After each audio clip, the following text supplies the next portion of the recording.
Crenshaw, que es una abogada afroestadounidense, y ella, digamos, crea este concepto, acuña esta categoría, porque necesitaba un referente para hablar de la situación de un grupo de mujeres que ella defendía en litigio, ¿no? Pues era una abogada litigante, no es alguien que hacía teoría, ¿no? Una académica que hacía teoría, es alguien que se dedicaba al litigio y estaba en el marco de un caso legal, ¿no? Donde estaba defendiendo el caso de mujeres discriminadas por su raza y por su género, ¿no? Mujeres negras, acuña este concepto para visibilizar, ¿no? Y hacer, en su argumentación jurídica, hacer evidente que la situación de estas mujeres en realidad era crítica, no solamente por el hecho de ser mujeres, sino por el hecho de ser mujeres y negras, y que estas dos cosas confluían para colocarlas en un lugar de vulnerabilidad particular. Ella no tenía la pretensión de crear una teoría sobre la opresión, sino un concepto de uso práctico, ¿no? Para visibilizar estos elementos en su análisis jurídico, en la defensa de los casos que llevaba. Específicamente, este caso con la General Motors le demandó, ¿no? Pensar en un término y acuñó el de interseccionalidad. Y si bien ella no lo ve como una propuesta teórica, acaba, digamos, esta categoría siendo incorporada en la reflexión feminista como un concepto teórico de gran impacto. Podemos decir, sin temor a equivocarme, ¿no? Que la interseccionalidad es uno de los aportes más trascendentes de la teoría feminista. Es de los que más han sido incorporados por diferentes disciplinas de las ciencias humanas, sociales, ¿no? E incluso ha sido incorporado dentro del lenguaje de la política pública, ¿no? Por lo menos en el Perú y sé que en varios países también. Entonces, al igual que el género, digamos, la interseccionalidad se ha vuelto una parte de estos conceptos feministas que han entrado al mainstream de la política pública, ¿no? Pero bueno, claro, en el 89, como digo, recién se acuña, pero como les venía diciendo al inicio, en realidad las nociones que están a la base de este concepto ya habían sido propuestas antes, ¿no? Y como decía, tiene sus antecedentes en el pensamiento negro feminista norteamericano, ¿no? Por ejemplo, en la colectiva, he mencionado ahí algunas mujeres que son referentes importantes, ¿no? De este pensamiento, como Angela Davis, que aún está vigente como académica, y Bell Hooks, y la colectiva del Río Combají, ¿no? Que aquí he puesto algunos puntos de un manifiesto, que es un manifiesto muy importante, porque si bien en ese momento no se hablaba de interseccionalidad, los puntos que ellas colocan en este manifiesto son puntos básicos de lo que ahora conocemos como interseccionalidad, ¿no? Ellas señalaron que era importante extender el principio feminista de lo personal es político, ¿no? Del sexo y del género a la raza y la clase. Entonces, demandaban esto, que no se podía entender la opresión de las mujeres en su diversidad, si no era también incorporando criterios de raza y clase. Otro punto importante que ellas colocan en este manifiesto es el que el conocimiento debe ser mirado desde el lugar desde donde es enunciado, ¿no? El punto de vista, es esto, resaltar el punto de vista de quien produce conocimiento y también una mirada de las luchas políticas, es, digamos, un aporte epistemológico importante dentro del pensamiento feminista, ¿no? Y donde ahora, por ejemplo, está muy aceptado, ¿no? Que toda la producción de conocimiento, pues, es una producción que es parcial, ¿no? Y que obedece también la mirada de quien hace ciencia, está colocada, situada en un lugar específico, marcado por la situación de género, de clase, de etnicidad, de quien justamente hace ciencia, ¿no? Y esto fue algo que estas mujeres dijeron ya desde la década de los 70, ¿no? Y otra cosa importante que señalaron es que, como una conclusión, digamos, de lo que habían venido diciendo, es que es necesario enfrentar las opresiones todas al mismo tiempo sin jerarquizar ninguna, ¿no? Es decir, que no es que este es un tiempo que se hablaba mucho de la clase como la contradicción principal, ¿no? Y como que las demás opresiones deberían subordinarse a esta contradicción central de la sociedad, ¿no? Entonces ellas más bien señalan que no, ¿no? Incluso dentro del feminismo el género no puede ser como el eje central, sino siempre tiene que verse intersectado, sin establecer jerarquías, con otros ejes de ordenamiento social, otros sistemas de ordenamiento social. Entonces, creo que es muy tempranamente, ¿no? Se sientan las bases de lo que ahora conocemos como la mirada interseccional, y eso es muy importante, ¿no? En ese tiempo, los trabajos de género habían estado muy centrados en la mujer. Se hablaba mucho de la situación de la mujer, ¿no? Y había una perspectiva dada también por las principales voceras del feminismo, que eran mujeres blancas de clase media. Entonces se había dado, digamos, un sesgo, ¿no? En lo que significaba levantar una reflexión y una lucha por la mujer en singular, y el reclamo es, ¿no?, pasar a una mirada de las mujeres en plural, sobre todo contemplando la clase y la raza como ejes imprescindibles, ¿no?, para entender esta condición social. Ahora, no solamente el feminismo de la segunda ola es un antecedente importante de esta perspectiva interseccional. Ya la vez pasada les decía que para mirar cómo se construye un concepto, cómo se construye una teoría, hay que ver las diferentes dimensiones de dónde, y los diferentes actores y actoras que han jugado un rol, ¿no?, para que se vaya acumulando, ¿no?, un conocimiento colectivo que acabe floreciendo como un concepto o como una propuesta teórica. Nunca es la inspiración espontánea de una persona y nada más, ¿no? Hay todo un acumulado histórico que nos lleva hacia ciertos conceptos y ciertas teorías. Y creo que en el caso de la interseccionalidad que propone Crenshaw, está el pensamiento negro de la segunda ola feminista, pero ya desde antes, ¿no?, hay como antecedentes de mujeres que en sus discursos públicos habían hablado de la necesidad de pensar de manera entrecruzada, por ejemplo, la raza y el género, ¿no? Está el caso de Sojourner Truth, ¿no?, que ya en el siglo XIX, ¿no?, hace un discurso público donde muestra de alguna manera la necesidad de pensar su condición, por ejemplo, de mujer entramada con lo que había sido su experiencia de esclava, ¿no? Incluso tiene un discurso muy conocido donde ella dice una serie de cosas sobre su experiencia, y de rato en rato en el discurso se pregunta, ¿no? ¿No soy acaso una mujer? ¿No?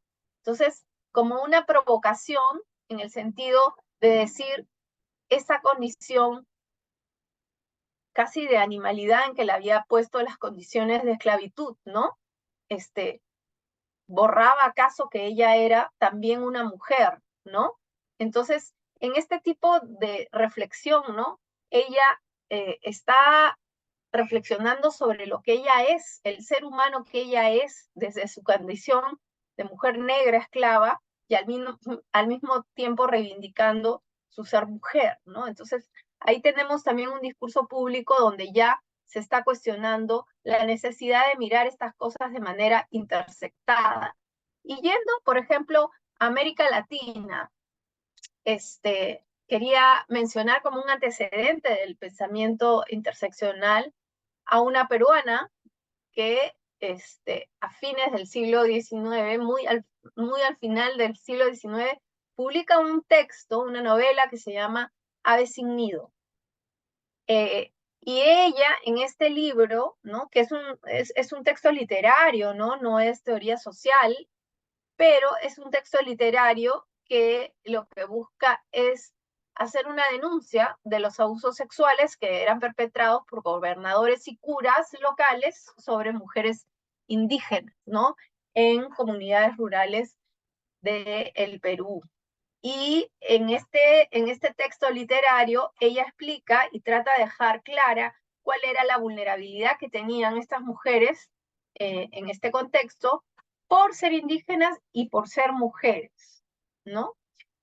Y en general es una mujer que piensa mucho y reflexiona mucho a través de su obra la situación de mujeres e indígenas, ¿no? Y en el caso de las mujeres indígenas, de estos elementos intersectados. Entonces, eso también creo que es interesante ver, ¿no? Cómo hay toda una producción más allá del campo estrictamente teórico que también ha alimentado el conocimiento sobre esta interseccionalidad. El debate sobre el sujeto del feminismo, ¿no? De quién es el sujeto del feminismo, ¿no? Si es una mujer abstracta, ¿no? Que está contenida en la idea de una mujer blanca en el norte y en América Latina podría pensarse en una mujer blanco mestiza, profesional, ¿no? Este debate, ¿no? De finalmente la pluralidad de mujeres que pueden constituir los feminismos, ¿no? Empieza a darse en la década del 80, ¿no? Y esto empieza a cuestionarse por qué el feminismo no había considerado que las mujeres podían ser también víctimas del racismo, del heterosexismo, ¿no? Bajo este supuesto de que era la mujer blanco mestiza y heterosexual como la mujer, ¿no? Entonces, un poco este proceso que ocurre también en el norte va a ocurrir en América Latina. Y a partir más bien de la década de los 90, empiezan a visibilizarse, sí, movimientos de mujeres indígenas organizadas, mujeres afrodescendientes, también lesbianas, que van a criticar la hegemonía del feminismo blanco mestizo y también heteronormativo, ¿no? Ahora, solo para decir cómo hay una vinculación entre la propuesta teórica, ¿no? Y también las necesidades de reordenarse del propio movimiento, ¿no? En relación a su diversidad y a su pluralidad. ¿Cuáles son los aportes más importantes de la perspectiva interseccional, ¿no? Un primer aporte importante que se puede señalar es que permite ver la complejidad respecto al poder y la opresión, ¿no? Es decir, los grupos que podemos considerar oprimidos a partir de un eje o un vector social, ¿no?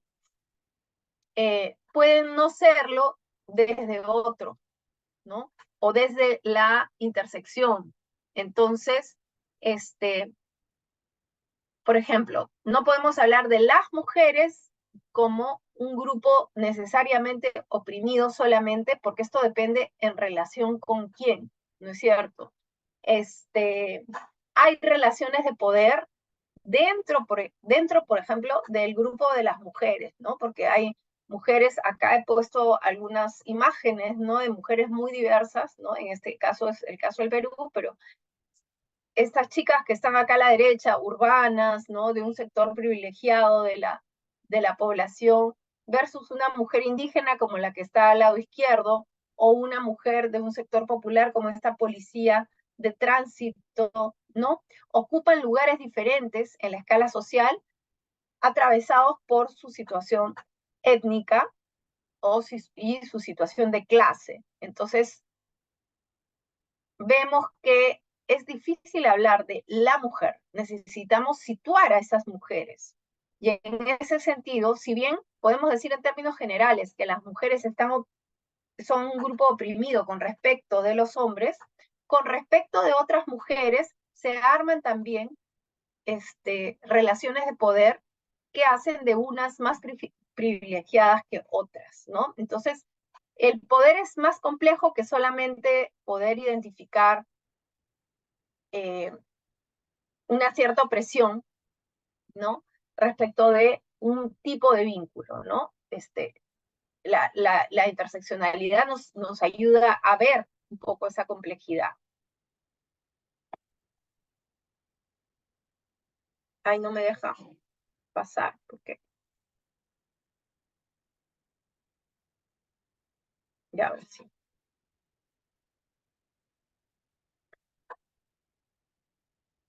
Entonces, eso quiere decir que el poder de una categoría sobre otra, como por ejemplo hombres y mujeres, ¿no? No se ejerce monolíticamente. Aquí quería mostrar con estas fotografías, por ejemplo, perfiles de personas, ¿no? Tenemos a la derecha un hombre indígena, por el tipo del Chuyo, creo que pertenece a una localidad en Cusco, y digamos, esta foto de la izquierda, que representa a una mujer urbana, ¿no? Digamos, podría ser profesional. Y si pensamos dónde se colocan estas personas en la estructura de jerarquías de la vida social, ¿no? Eh, Difícilmente podríamos decir que esta mujer está por debajo de este hombre, ¿no? Eh, Ahí hay un conjunto de cuestiones complejas que mirar cuando hablamos de relaciones de poder de género, ¿no? No siempre un hombre va a estar por encima de cualquier mujer, ¿no? No siempre cualquier hombre va a estar por encima de cualquier mujer. Si bien van a haber estructuras de género que van a ser favorables, pueden ser favorables en algunos aspectos, ¿no? En este caso específico, por ejemplo, es tan fuerte el peso de las jerarquías coloniales de la raza y de la etnia, ¿no? Y de la clase social, ¿no? Que se relativiza mucho el género, ¿no? Por ejemplo. Entonces, es importante cómo esta categoría nos permite ver esta complejidad. Y otra cosa que creo que es de lo más importante es que el tema de la interseccionalidad supera una mirada aditiva, de suma, ¿no? Es decir, no se trata de pensar que, bueno, hay opresión de género, a esa opresión de género se le suma el racismo y se le suma el clasismo, ¿no? No es así de mecánico, sino es que realmente estas opresiones se configuran de manera entramada, ¿no? No se pueden dividir así secuencialmente, ¿no? Sino que se producen mutuamente. Y para darles un ejemplo de esa coproducción, quería mencionarles, por ejemplo, cómo el género puede en algunas ocasiones crear la clase social. ¿Qué quiere decir esto? Que diferencias de género producen estratificaciones sociales, por ejemplo, en el ámbito laboral, según las cuales las mujeres tienden a tener posiciones de menor rango y salarios de más bajos por su condición de género, es decir, por ser mujeres, ganan menos, hay techo de cristal, un conjunto de condiciones que hacen que las mujeres tengan una posición de recibir menos ingresos y tener menos oportunidades económicas. Y eso hace, por ejemplo, que la pobreza se feminice más, ¿no? Y en ese sentido, por ejemplo, el género está creando de alguna manera una posición de clase, ¿no? Está dándole forma a quienes son los pobres más pobres, ¿no? O sea, no solo el género, pero digamos, tiene una participación en eso. Este,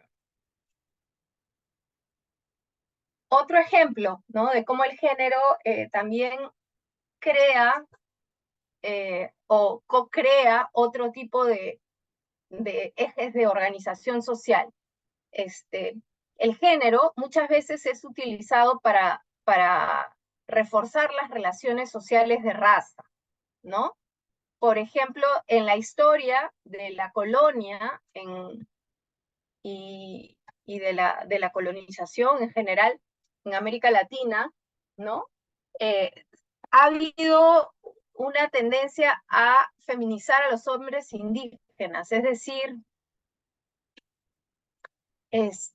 la posición de subalternidad, ¿no? Se vincula con una vinculación a la feminidad. Por ejemplo, el tropo de la sodomía, ¿no? Que era muy fuerte para caracterizar a las poblaciones indígenas como pervertidas, ¿no? Por temas vinculados a prácticas sexuales no heterosexuales y identidades que no se inscribían en la binariedad, ¿no? Que en el mundo ritual andino, por ejemplo, previo a la colonización, era muy frecuente encontrar en espacios rituales personajes que mezclaban características femeninas y masculinas, ¿no? Y las prácticas sexuales eran un poco más, eran menos rígidas con respecto a la heterosexualidad de lo que fue luego de la colonia. Entonces, esto hace que se cree como un estigma asociado a la feminización de los hombres indígenas también en muchos espacios. Y acá en el Perú, por ejemplo, en la zona de la Amazonía, ¿no? También hay como un conjunto de ideas todavía muy colonialistas respecto del género que le dan forma a cómo se mira, ¿no? A la población amazónica. Entonces, aquí se dice que la Amazonía es el lugar donde hay más gays, ¿no? Entonces, es una manera de feminizar a los hombres locales de una área, ¿no? Cultural, ¿no? Que se considera inferior, ¿no? Y esa inferioridad de la región, digamos, que se refuerza a través de la feminización de los hombres locales. Y es interesante porque el feminizar no es la única manera de estigmatizar a hombres locales en una relación colonial, ¿no? Y de jerarquía étnica. La jerarquía étnica se afirma a través de la feminización de los hombres locales, pero también en muchos casos, ¿no? Y sobre todo con población afro, ¿no? Se ha afirmado, ¿no? Su inferioridad a partir de su hipermasculinización, llevada al extremo de señalar que, por ejemplo, son potenciales violadores, que era una figura muy recurrente digamos, en la época esclavista en Norteamérica, ¿no? El pavor al afroamericano violador, ¿no? Entonces, ya sea por una hipermasculinización o por una feminización, el género le está dando forma a una relación de dominación étnica y colonialista, ¿no? Entonces vemos ahí cómo se co-crea la etnicidad y el género. Este es otro ejemplo, pero digamos para, para hablar un poco de la colonialidad, ¿no? En el Perú hay un estereotipo muy difundido, ¿no? Según el cual se dice que las mujeres de la región amazónica son ardientes, son calientes, ¿no? En fin. Y este estereotipo es un estereotipo muy fuerte de la sexualidad femenina que en realidad funciona casi como una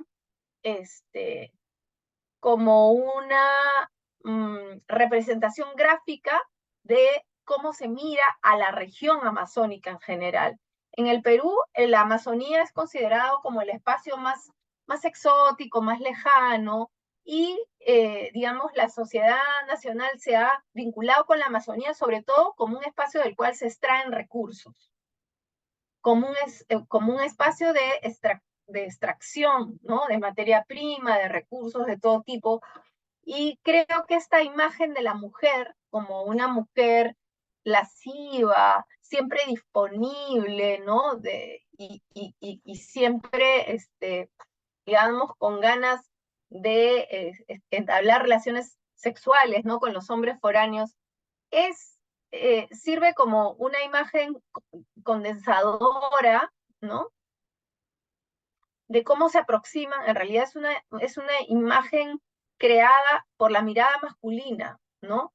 Que tiene esta mirada colonial sobre el territorio amazónico y que entonces mira esta región a partir del cuerpo femenino, ¿no? Como que, así como a las mujeres les gusta, ¿no? Que se aproximen a ellas para apropiarse de sus cuerpos, bueno, la Amazonía también está ahí para ser, para que sus recursos sean aprovechados, ¿no? Por hombres foráneos. Entonces, hay una condensación un poco simbólica, ¿no? De cómo se aproxima el colonialismo a esta región y a las mujeres, ¿no? Y las imágenes de las mujeres. Entonces, la relación colonial se describe a través de una imagen de género, ¿no? Entonces, también ahí nos muestra cómo género y colonialidad o relación de opresión a nivel de lo étnico, racial, ¿no? Se construyen de manera conjunta.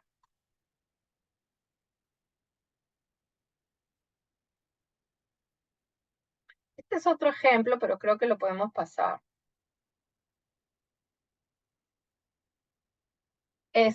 Y una cosa que quería señalar respecto del enfoque interseccional, ¿no? Y las potencialidades que nos da para mirar la vida social, es que muchos de los trabajos escritos sobre la interseccionalidad, o sea, que también han habido peligros, ¿no? Del uso, pero es más de la manera en que se ha usado el concepto de interseccionalidad, ¿no? Hay algunos riesgos en su uso, sobre todo porque es un concepto que se volvió, al igual que el género, ¿no? Que en los 90 entra en la política pública porque entra como lenguaje, primero en las conferencias de Naciones Unidas y de ahí de manera vinculante a la política pública de los países, ¿no? Así como el género entra también la interseccionalidad y pierde un poco de su filo político y su filo de análisis radical, ¿no? Eh, entonces, ese es un peligro, ¿no? Ese es un peligro que pierda su contenido político. También algo que ha pasado con la interseccionalidad, ¿no? Que se puso muy en boga, es que muchos de los trabajos que se escribieron sobre la interseccionalidad empezaron a perder conexión con el movimiento social que le dio origen, ¿no? Entonces, empieza a usarse como una herramienta de análisis que empieza a distanciarse de su origen eh, en el movimiento feminista, ¿no? Y esto no solo pasa en la academia, sino que pasa también en el ámbito de la política pública, ¿no? Y entonces, así como el género en algún momento de, empieza a pensarse solo como que, ay, bueno, un proyecto con enfoque de género, hay que meter mujeres, ¿no? De la misma manera en el enfoque interseccional, ay, bueno, hay que considerar la clase, la raza ya, bueno, entonces hay que trabajar con mujeres afro, con mujeres andinas, con mujeres jóvenes, ¿no? Es como, eh, hay un riesgo de que pierda su filo político. Incluso el que se hable de esto, ¿no? Y poner esto en discurso ha llevado a que desde sectores del empresariado capitalista también se cojan algunos elementos de este pensamiento del movimiento social, ¿no? Y de alguna manera se le vacíe de contenido, ¿no? Acá en el Perú, por ejemplo, últimamente están saliendo campañas publicitarias de Saga Falabella, por ejemplo, donde salen diferentes cuerpos de mujeres, ¿no? Y de diferentes extracciones étnicas, ¿no? Y un poco juegan con esta reivindicación supuesta de la diversidad de las mujeres, ¿no? Entonces también un poco se coopta este reclamo y esta propuesta de mirar la diversidad también desde estos espacios, ¿no? Entonces, es siempre puede caer en la chatura, ¿no? Pero depende un poco del uso que se le da, ¿no? Eh, y una cosa importante, ¿no? Es que esta teoría, esta perspectiva teórica interseccional, es una herramienta de análisis que debe mantenerse abierta, ¿no? Como una pregunta abierta, porque ahí está su riqueza. Es una perspectiva que se va nutriendo de las demandas del movimiento social y de los nuevos actores que surgen en el movimiento social, de las nuevas miradas de esos actores, ¿no? Entonces, por ejemplo, en los últimos tiempos también se reclama como parte de una mirada interseccional que se incluyan a la condición, en el análisis, por ejemplo, de la condición de las mujeres, también a las mujeres por edad, por discapacidad, ¿no? Y son reclamos que van surgiendo de digamos, de la trayectoria de los movimientos sociales, y esto es una riqueza y es algo importante.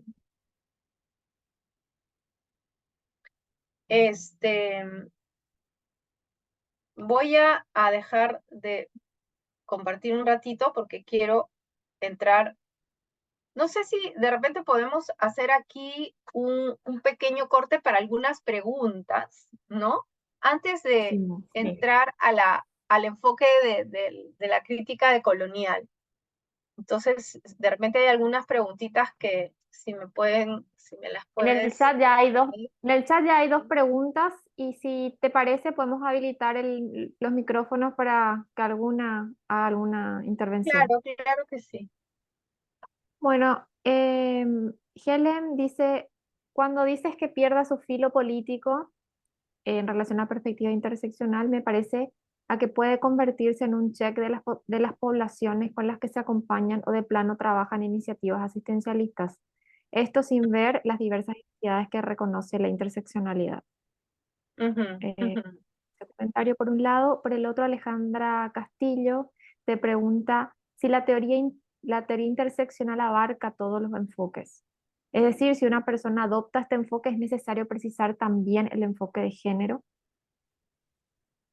Este, es, es, casi siempre van juntas, ¿no? De hecho, toda la reflexión sobre la interseccionalidad deviene, ¿no? De estas, digamos, de estas idas y vueltas dentro del propio feminismo, ¿no?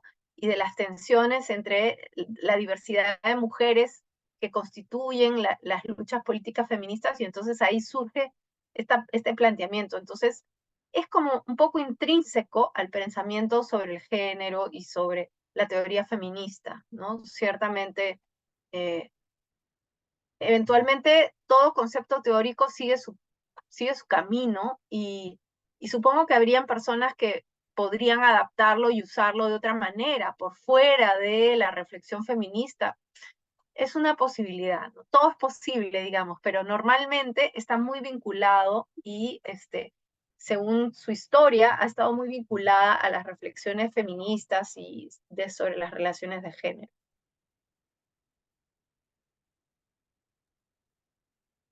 Sobre lo que mencionas de Saga, pareciera, dice Vanessa del Perú, como una campaña en específico para ganar un premio, porque luego su contenido sigue siendo un tipo de persona hegemónica que todos ya conocemos, o bien el blanqueamiento a personas que no son blancas en su publicidad. Ujú, tal cual, de acuerdo. Luego, luego Mara Bocaletti dice perdón, que ahí me saltó, sobre el enfoque de interseccionalidad, ¿cómo se relaciona con la transversalidad de los derechos? Ujú, ujú.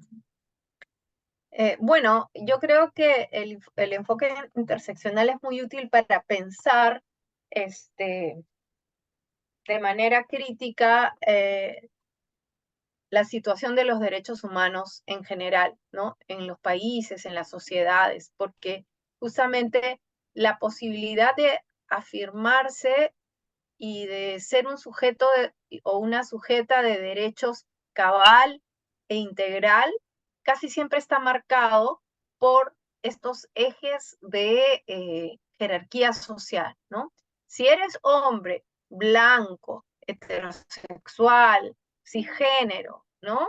Es muy probable que tus derechos humanos se van a cumplir, ¿no? Y vas a tener una vida con tus derechos más respetados que si eres una mujer negra, lesbiana, pobre, ¿no? Es muy posible, y de hecho es así, ¿no? Que las posibilidades de esta segunda sujeta de tener, digamos, sus derechos humanos garantizados sea mucho más baja, ¿no? Entonces creo que también la interseccionalidad nos ayuda a ver, a pensar, ¿no? Los derechos humanos tan fundamentales como la vida, ¿no? La vida de quienes importa más, la vida de quienes está más garantizada y más protegida, ¿no? Eh, son cosas, digamos, bien importantes de pensarse, ¿no? Y creo que la interseccionalidad nos da herramientas para poder graficar mejor estas diferencias, ¿no? Estas brechas respecto al cumplimiento de los derechos humanos también. Buenísimo, gracias Angélica. Hay unas preguntas más, si querés te las hago y hacemos un cierre de este momento para luego continuar con la presentación. Sí. Karina se pregunta sobre la formulación de políticas públicas y si se tratan de introducir en ellas ejes interseccional. ¿Puedes aclarar por qué se pierde el contenido político? No necesariamente se pierde, pero es un riesgo, ¿no? Y decía que es un riesgo porque así como cuando sobre todo en un inicio, cuando empezó a hablarse de enfoque de género en la política pública, se veía de una manera un poco superficial en algunos casos, ¿no? Como incluir mujeres y nada más. Esto podría pasar, pero no necesariamente siempre ocurre así, ¿no? Digo que es una posibilidad y que es algo que hay que tener cuidado, ¿no? De justamente no caer en este tipo de cosas, ¿no? Pero no necesariamente siempre es así, ¿no? Eso es Vale. importante decir. Bueno, con las transferencias condicionadas que se hicieron a inicio de bueno, a finales de los 80, en los 90, en muchos países latinoamericanos para contrarrestar esto de la feminización de la pobreza, me parece que se ilustra bastante bien lo que mencionas. No había una perspectiva Totalmente. de género, no había una perspectiva de género propiamente, pero como eran las mujeres las más pobres, eran las principales afectadas o las principales beneficiadas, entre comillas, por estas políticas de transferencia condicionada, ¿verdad? Y creo que después muchos Exacto. gobiernos Y por se ejemplo, ese pusieron una ejemplo es muy bueno estrellita porque diciendo eso. totalmente. El ejemplo es muy bueno porque cuando se hacen transferencias condicionadas, ¿no? A familias, ¿no? Acá, por ejemplo, tenemos una política en el área rural de transferencias condicionadas a familias rurales. Y claro, como se entiende que los hombres se gastan la plata, se emborrachan, en fin, entonces que las mujeres son más responsables porque no se preocupan del bienestar de los hijos de manera más directa, entonces se elige darle la plata a las mujeres, ¿no? Y casi que es una política que siente que les está empoderando a la mujer porque le da la plata, pero en verdad lo que está haciendo es reforzar un Reforzando. rol cuidador de la mujer, ¿no? La mujer como cuidadora y por lo tanto va a recibir la plata porque es más responsable y va a usar la plata bien en la familia, ¿no? Entonces, el Estado está ahí como reforzando, ¿no? Sin una perspectiva de género, y tampoco una perspectiva interseccional, porque no se está dando cuenta que esta mujer, que además es pobre y además está en una situación étnicamente de discriminación, ¿no? Va a tener vulnerabilidades específicas por eso, ¿no? Las mujeres empobrecidas, ¿no? Tienen menos margen de maniobra para salir, por ejemplo, de la violencia. Y se han dado muchos casos en que, o algunos casos en que estas transferencias condicionadas, como les dan la plata a ellas, luego las parejas por acceder a ese dinero han llegado a ejercer violencia sobre ellas, ¿no? Entonces, falta una mirada de cuáles son las vulnerabilidades de una mujer que es pobre, ¿no? O que está empobrecida, digamos, por las condiciones eh, como mujer, por clase, por etnicidad, en fin. Eso. Buenísimo. Te leo unas cuantas más. A ver, déjame que... Bueno, esta ya la leí. Ah, bueno, Sofía dice, muchas veces se adopta dicho enfoque, pero no hay una representación sustantiva. Es decir, si una diputada es elegida en un país que adopta una cuota de género, su ejercicio debe acompañar eso de manera sustantiva. Puede haber 1000 mujeres ocupando espacios, pero pueden no defender nuestros derechos en ese espacio de representación. Totalmente. Sí. Sí, de acuerdo. Sí, porque además tener a mujeres en la política no necesariamente significa que defiendan los intereses de las mujeres o, digamos, intereses que tengan que ver con la condición étnica o de clase, ¿no? Lamentablemente es así.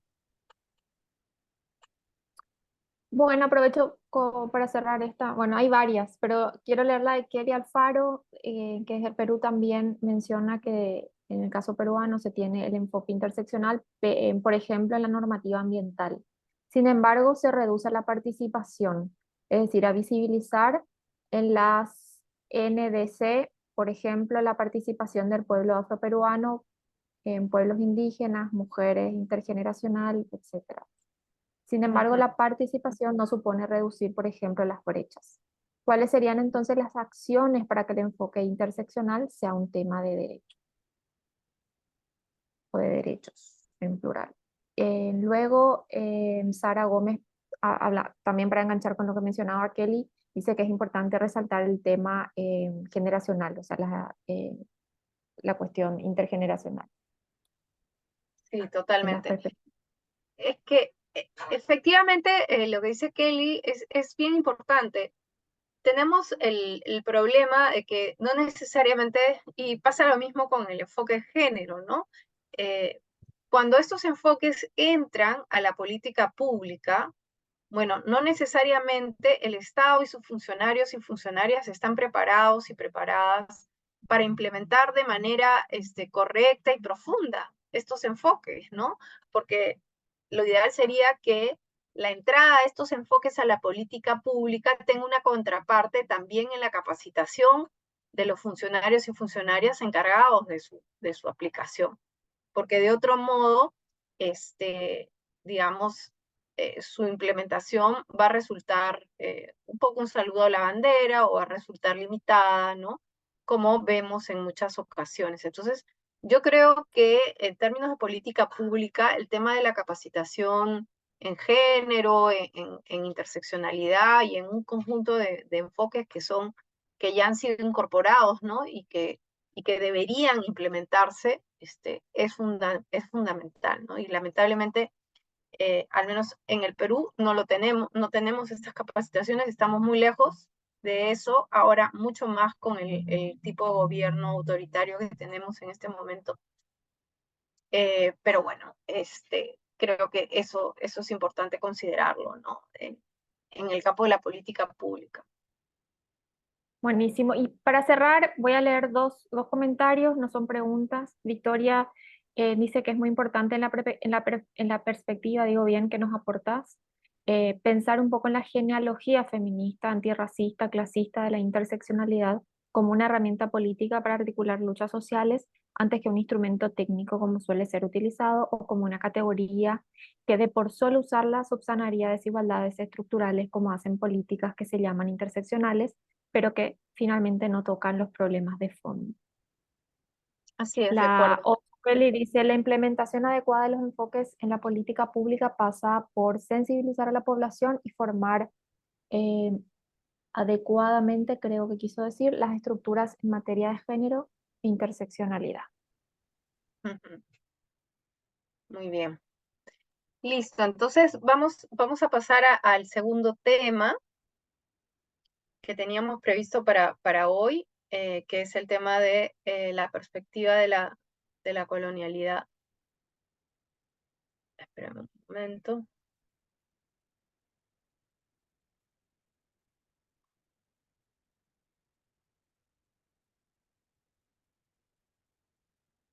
Listo, entonces, algunos antecedentes, ¿no? Respecto de esta perspectiva de la colonialidad del poder, ¿no? Rita Segato, esta antropóloga argentina tan importante en el momento contemporáneo, ella nos dice que solamente 4 teorías han logrado transitar del sur al norte, ¿no? Es que, de acuerdo con la organización también del conocimiento, que es muy colonial, por cierto, ¿no? Suele pasar que la teoría más utilizada, más citada en el mundo académico, viene del norte al sur, ¿no? Se produce en el norte y se adapta al sur, ¿no? Pero ella dice que solamente 4 teorías, 4 producciones teóricas han logrado hacer el camino inverso, ¿no? Y transitar del sur al norte. Una es la teología de la liberación, la otra es la pedagogía del oprimido, la teoría de la marginalidad y finalmente la perspectiva de la colonialidad del poder, ¿no?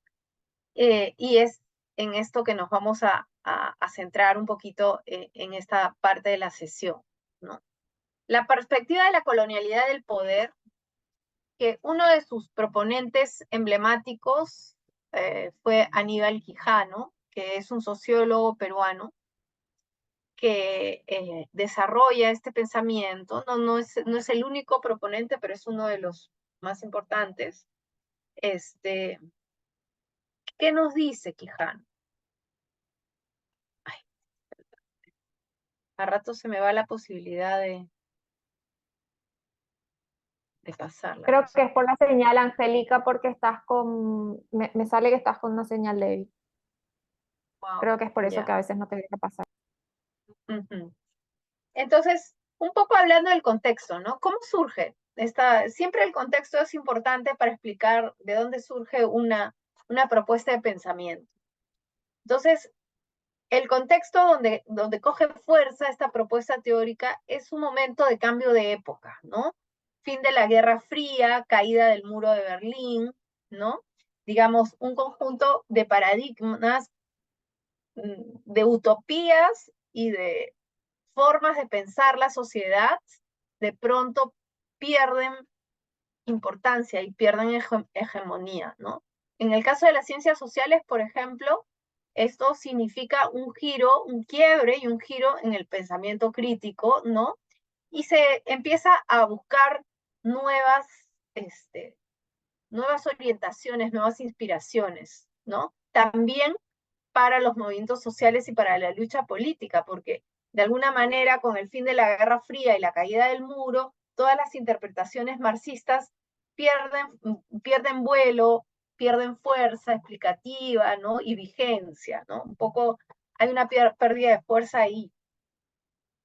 Entonces, hay una búsqueda de esta nueva inspiración y ese es el contexto donde agarra fuerza estas propuestas teóricas sobre la colonialidad del poder, ¿no? Es importante decir que la propuesta teórica sobre la colonialidad del poder no se refiere solo a América Latina, ¿no? Sino al conjunto de relaciones de poder a nivel global, ¿no? La propuesta de la colonialidad del poder busca y propone una relectura de la historia, eh, digamos, global, ¿Y qué cosa es exactamente colonialidad? ¿No? Ahí, para definir qué cosa es la colonialidad, es importante hacer el contraste entre colonialidad y colonialismo, ¿no? Colonialismo, por ejemplo, la palabra colonialismo se refiere al proceso histórico, ¿no? Que se inaugura en 1492, ¿no? Con la llegada de los europeos en continente americano y el proceso de invasión. Y es todo este tiempo y este proceso social que estuvo vigente hasta la independencia, ¿no? Luego hay un proceso de independencia que se da en diferentes puntos del tiempo, en diferentes países, en fin. Entonces, ese es el periodo colonial, ¿no? Y ese es el colonialismo. Cuando hablamos de colonialismo, hablamos de eso. En contraste, la colonialidad vendría a ser aquellos patrones de organización social, política, hasta de producción de conocimiento, es decir, epistemológicas y de una mirada estética de la vida, que se instaura durante el colonialismo y con el proceso de invasión colonial, pero que deja una marca y un conjunto de patrones que permanecen aún después de los procesos de independencia, es decir, hasta el día de hoy, ¿no? Entonces, es una forma de organizar la sociedad, una forma de mirar la vida, de entender la política, ¿no? De mirar el mundo y su estética y de producir conocimiento. Es decir, es todo aquello que reconfiguró el colonialismo, pero que no se fue cuando nos declaramos independientes de España, ¿no? Sino que son formas organizativas, patrones que marcaron la vida social y que se quedaron con nosotros. Y quizás el más evidente de todos, el racismo, ¿no? Eh, entonces, eh, eso es, esa es la diferencia cuando hablamos de colonialismo y colonialidad. Entonces, todo este pensamiento crítico respecto de la colonialidad del poder tiene que ver con eso, con cómo nos quedamos marcados por los procesos coloniales hasta el día de hoy y cómo hasta ahora nuestras sociedades están colonizadas, ¿no? En su forma de operar, en su forma de relaciones, en su manera de pensar el conocimiento, en su manera de organizarse políticamente, en la manera en que los estados se vinculan con sus ciudadanos y ciudadanas, ¿no? Entonces, eso es una idea muy interesante que tiene mucha potencialidad para mirar eh, la vida social, ¿no? ¿Y cuáles son algunos de sus ejes claves, ¿no? Un primer eje es esta propuesta de reordenar la historia, ¿no? Entonces nos dice Quijano, ¿no? Que en verdad se dice que los europeos descubrieron América, ¿no? Que es una narrativa hegemónica, muy propia de una narrativa colonial de la historia. Y dice Quijano que en verdad América inventa Europa. Y dice, no solo porque Europa pudo ser lo que fue, ¿no? Digamos, este imperio que fue gracias a toda la extracción de riquezas, ¿no?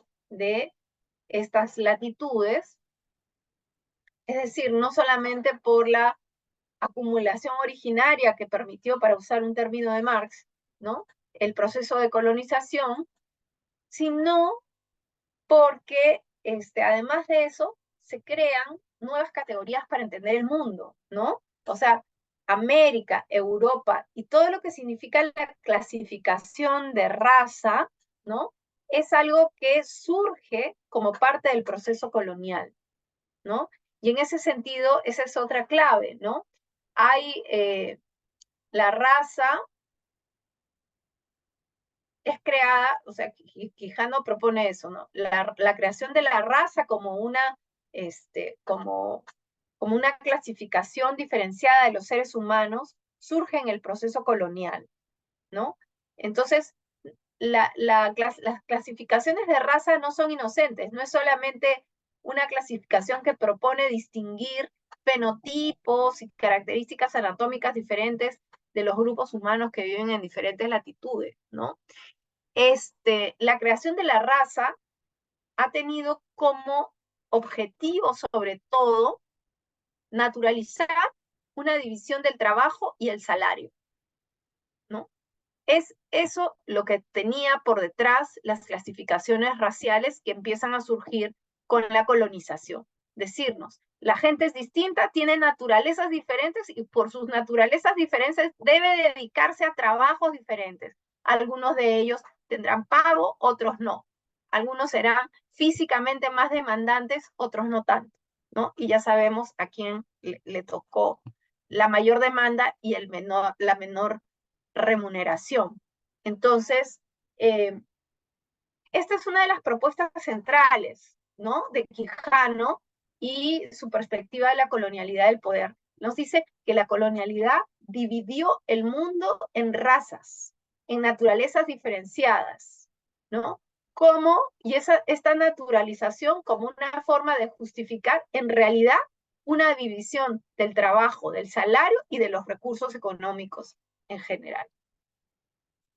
Y si lo pensamos de manera más análoga con lo del género, ¿no? Tiene muchas similitudes.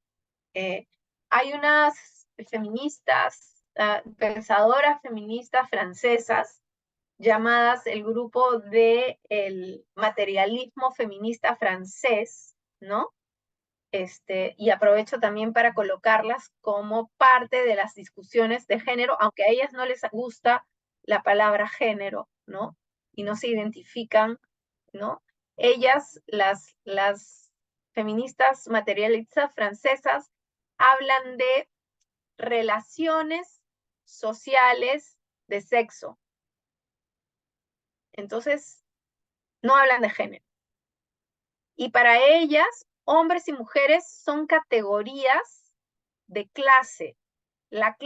Existen, digamos, en el centro de la diferenciación entre hombres y mujeres, para ellas está la división sexual del trabajo, ¿no? Entonces, ellas dicen, se distancian de la teorización anglófona, ¿no? Que señala que la base, digamos, de la diferenciación de los cuerpos es la anatomía, ¿no? Existe un cuerpo de hombre, cuerpo mujer, y sobre la base de esa diferencia corporal se construye social y culturalmente normas de género, ¿no? Eso es lo que nos decía la teoría y que eso también lo hemos puesto en cuestión, pero así nace, ¿no?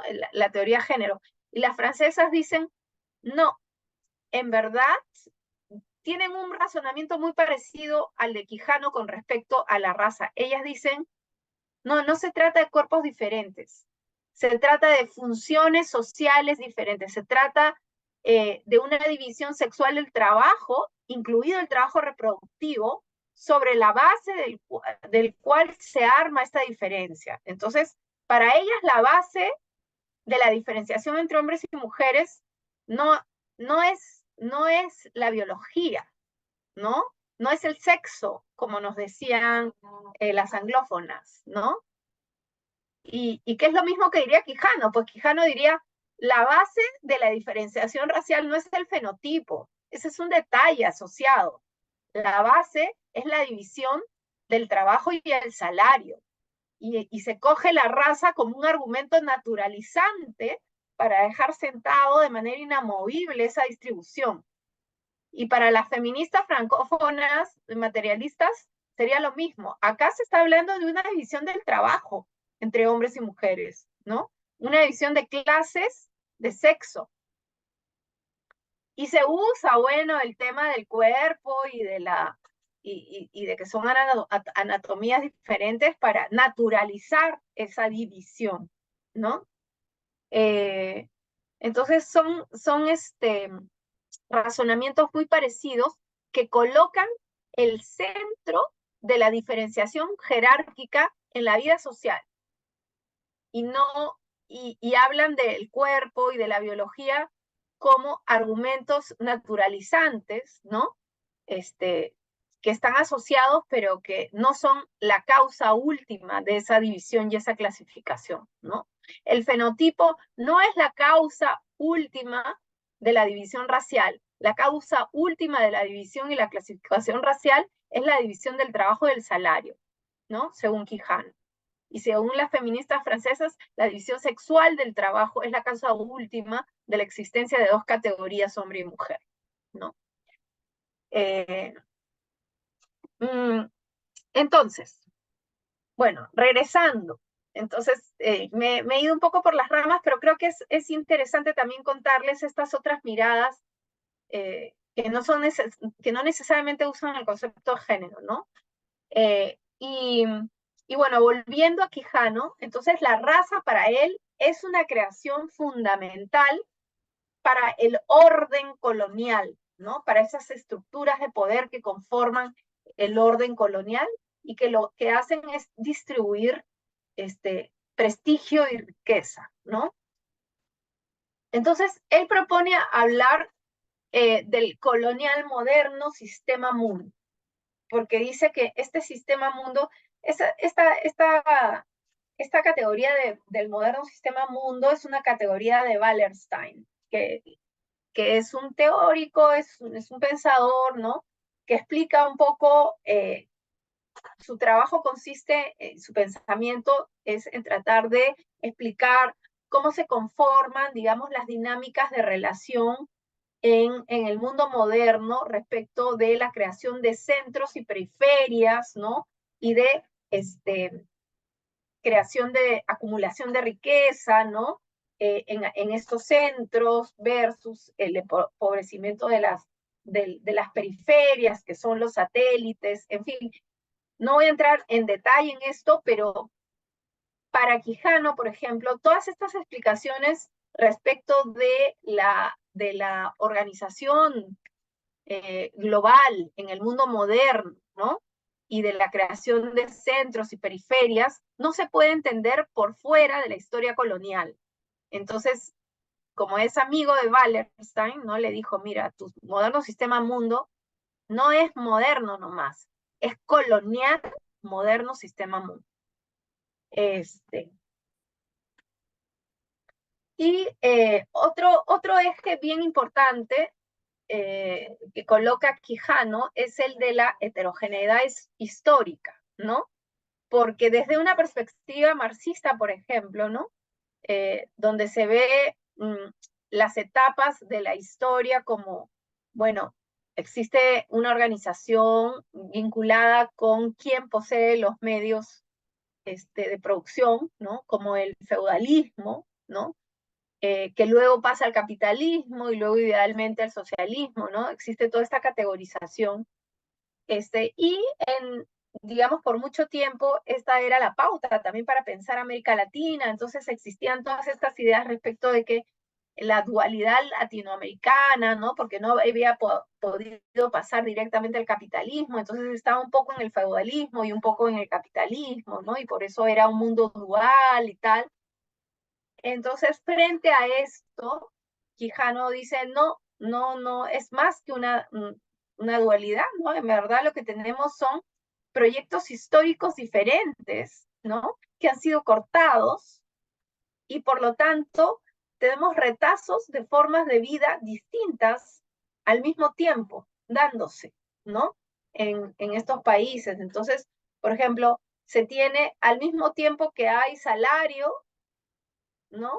Y hay reciprocidad, formas de intercambio no monetario, ¿no? Es decir, tenemos retazos de diferentes formas y de diferentes prácticas y tenemos una heterogeneidad histórica y eso es importante de ser entendido también como parte de nuestra condición de colonialidad. Y ahí quería hacer un alto y quería contarles que Quijano, para hablar y para hacer esta perspectiva teórica, ¿no? Se inspira en otros pensadores peruanos muy importantes. Uno de ellos, José Carlos Mariátegui, que es la figura que ustedes pueden ver aquí, ¿no? En Mariátegui, Quijano encuentra justamente el factor raza, ¿no?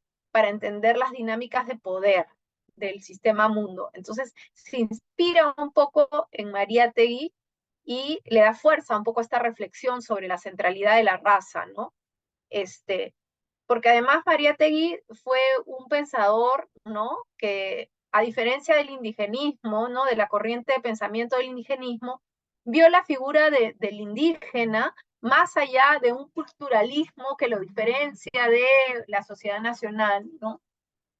Lo vio más allá de eso y vio un poco la figura del indígena y su lucha por la tierra, por ejemplo, como una clave para entender la historia nacional, ¿no?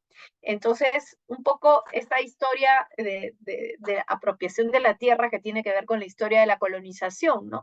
Entonces, Quijano se nutre mucho del pensamiento de Mariátegui.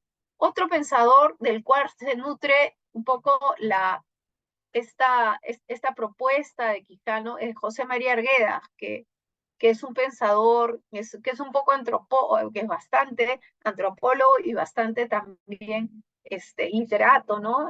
Tiene novelas muy importantes sobre justo la realidad de los Andes en el Perú.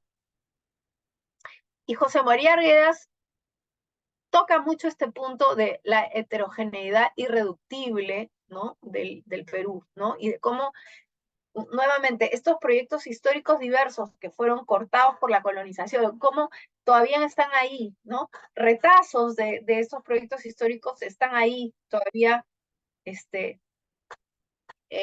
mostrando dinámicas de organización social un poco diferentes, ¿no? Entonces tienen un texto muy importante que se llama Todas las Sangres, ¿no? José María Arguedas, que muestra este llamado nudo arguediano, ¿no? Que significa el entrelazamiento.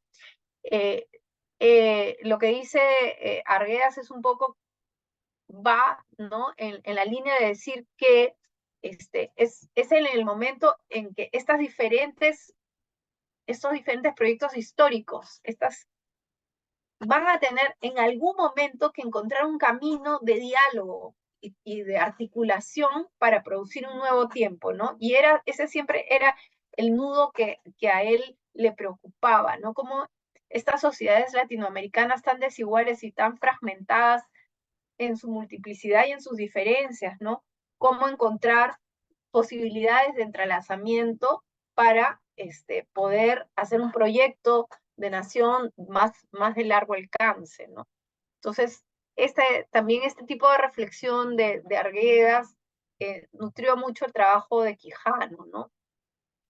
Pero volviendo a los ejes de la propuesta de la colonialidad, está también el tema de la colonialidad del saber, ¿no? Para Quijano, como parte del proceso colonial, ¿no? Se establecieron jerarquías en las formas de producción de conocimiento. Todo lo que era el conocimiento tal como se producía antes de la llegada de la invasión colonial, ¿no? Fue puesto de lado, fue tildado de ignorancia, ¿no? En fin, puesto en un lugar de subordinación, ¿no? Eh, y junto con el saber también la subjetividad, ¿no? Digamos, la subjetividad fue marcada por el borramiento de la memoria histórica, ¿no? De las cosmologías que le daban sentido al mundo, de los saberes que le daban sentido al mundo, de las lenguas que le daban una interpretación específica y propia al mundo, ¿no?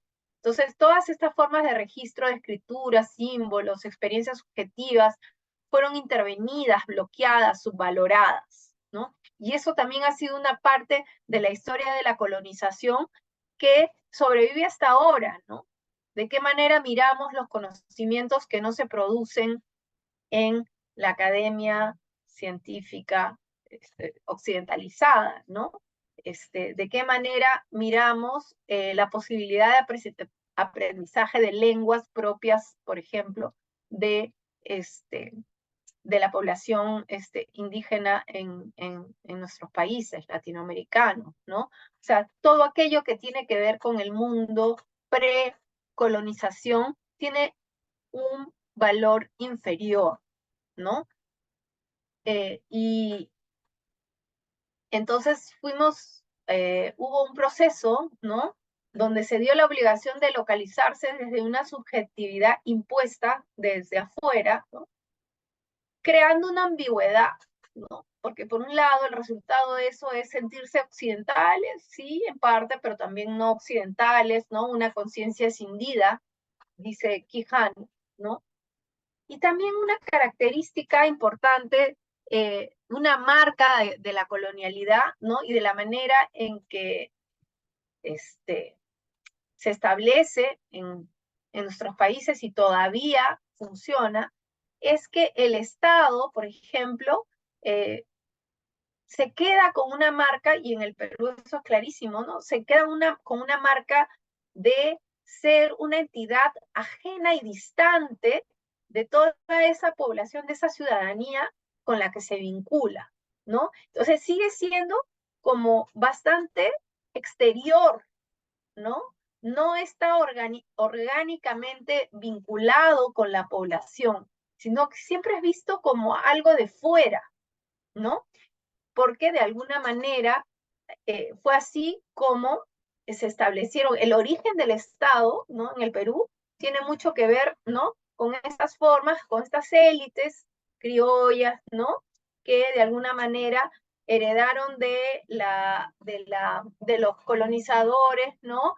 Este paradigma de relacionamiento extractivista con las poblaciones y con los territorios, ¿no? Eh, lo que lo que Rita Segato llama una pedagogía de la exterioridad, ¿no?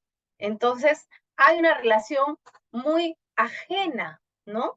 Y eso forma parte de haber sido una herencia, ¿no? De una administración colonial que solamente administraba territorios y recursos para sacarlos y mandarlos a la metrópoli, y que no tenía una real preocupación por el bienestar de la población que estaba siendo administrada.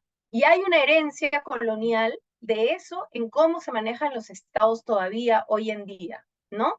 Con toda una suerte de exterioridad y de poca identificación y de poco engranaje orgánico con las poblaciones y los territorios en los cuales opera y a los cuales debería estar vinculado, ¿no?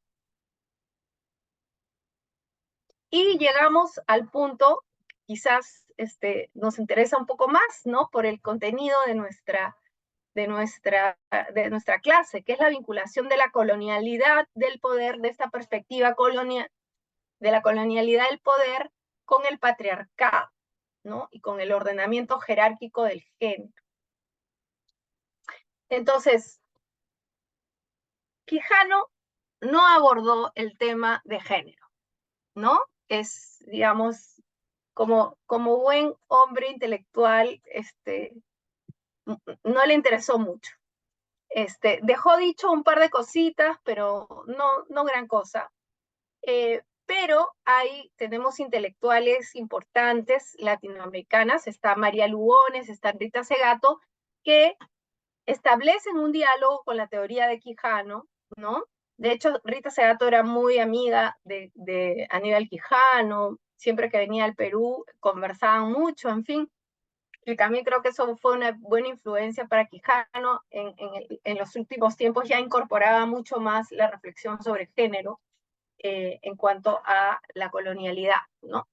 Y entonces, lo que dice María Lugones, ¿no? Que es una filósofa argentina y que murió hace un par de años, lamentablemente, ¿no? Era profesora en Nueva York. ¿Qué nos dice María Lugones? María Lugones señala, tiene una corriente de pensamiento respecto de la colonialidad, ¿no? Tenemos poquito tiempo ya, lo voy a decir bien rápido. María Lugones sostiene que fue con el proceso colonialista, ¿no? Que se instauran las jerarquías de género, ¿no? Ella propone que antes de la colonia no existían estas jerarquías de género en la vida social, ¿no? La otra manera de pensar las cosas respecto al, y claro, ella dice que le critica a Quijano, y dice, hay que complicar un poco este tema, ¿no? Hay que complejizarlo, mejor dicho, y ella dice, no es solamente un sistema moderno colonial, sino también se crea un sistema moderno colonial de género, ¿no? Porque es la colonialidad la que crea. Ahí un poco combina a una autora que es Gail Rubin, que les mencioné la vez pasada, que habla de un sistema sexogénero con la propuesta del sistema moderno colonial y lo junta, ¿no? Y dice, estamos frente a un sistema moderno colonial de género, porque para ella, antes de la colonización, no habían estas jerarquías de género. Ella se inspira en el trabajo de Oyeronke Oyegumi, que no voy a entrar ahí porque no tenemos tiempo, y también inspira el trabajo de pensadoras como Yuderquis Espinosa, filósofa, Oche Curiel, antropóloga, que también siguen un poco esta línea de pensamiento de María Lugones. Pero está también la línea de pensamiento de Rita Segato, también argentina, antropóloga, que lo que nos dice respecto a la pregunta si existía el patriarcado en el mundo pre-intrusión colonial, ella dice, a diferencia de Lugones, ella dice que sí existía, porque existe evidencia de formas de preeminencias masculinas también antes de la colonización, ¿no? Ella usa estas categorías de mundo aldea, y está el mundo moderno y el mundo aldea, ¿no? Y ella dice que lo que sí había, y todavía se encuentran retazos de eso en el mundo aldea ahora, ¿no? Es una forma de entender las relaciones entre lo masculino y lo femenino de una manera no tan violenta y no tan radicalmente jerárquica como fue después de la colonización. Entonces, para ella sí había patriarcado, pero no era un patriarcado tan violento y tan jerárquico, ¿no? Porque dice que también hay evidencia, ¿no? De mujeres, ¿no? Que accedían al poder político, y además hay evidencias de formas de identitarias como también un poco más flexibles, ¿no? Entonces, había un patriarcado, sí dice, pero era un patriarcado de baja intensidad. Ella usa esa diferenciación, ¿no? Ella habla de un patriarcado de baja intensidad versus uno de alta intensidad.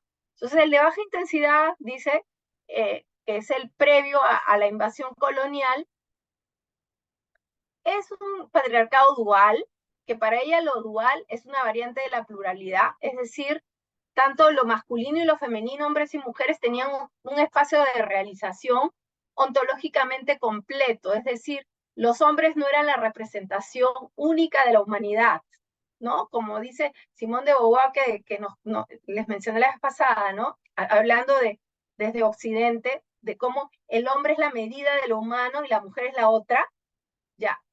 Rita lo que dice es que en el patriarcado de baja intensidad no hay eso, no hay un masculino que es la medida de lo humano, que tanto hay una representación de lo femenino y lo masculino en la naturaleza, en las deidades, ¿no? En la cosmovisión previa a la colonialidad hay un lugar de completitud para lo femenino y para lo masculino, ¿no? Lo masculino no es la representación última, no hay un Dios último superpoderoso que es hombre y padre, ¿no?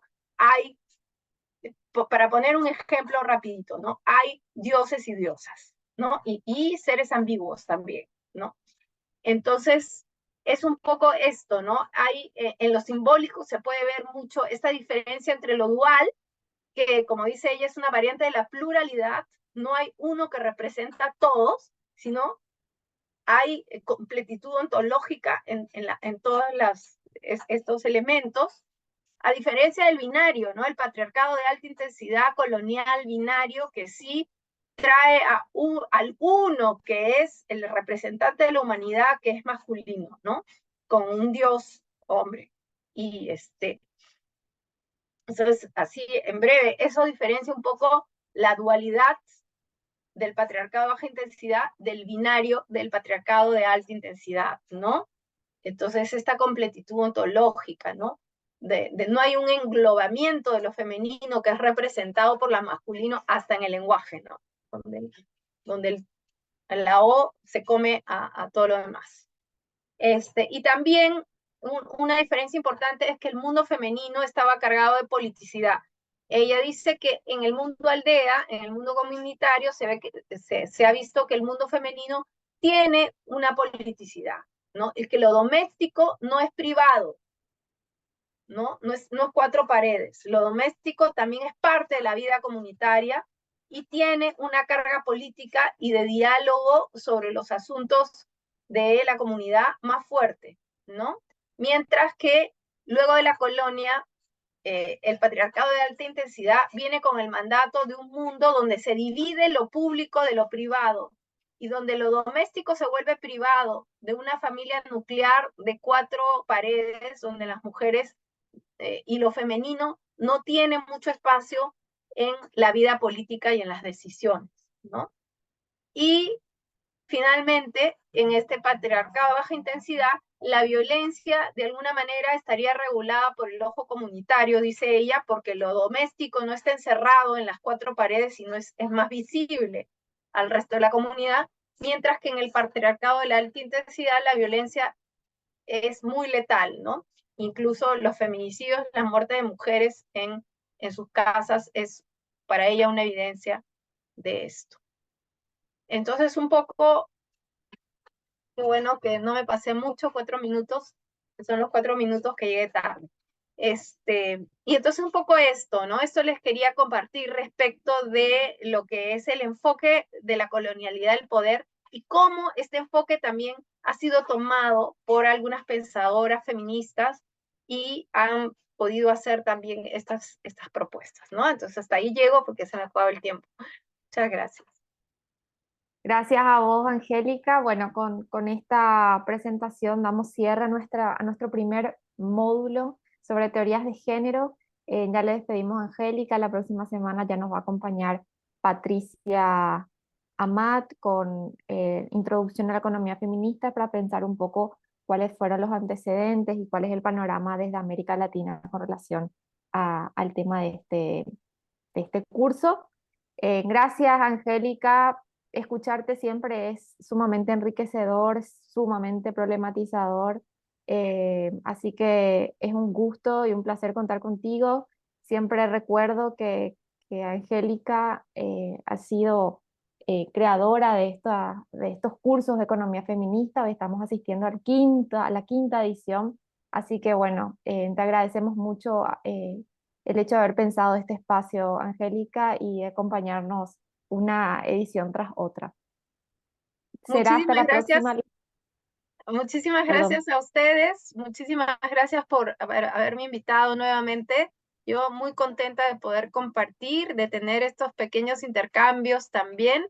Y bueno, larga vida a los cursos de economía feminista. Sí, Aquí a los participantes y a las participantes, pues disfrútenlo, aprovechenlo, que todavía quedan varios módulos. quedan varios módulos.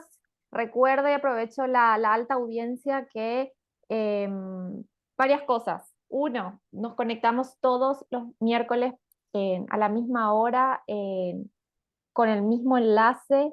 Las grabaciones que son tan demandadas serán compartidas en dos tandas, una a la mitad de la cursada y otra al final de la cursada. Van a tener todas las personas que participan de este curso acceso a las grabaciones.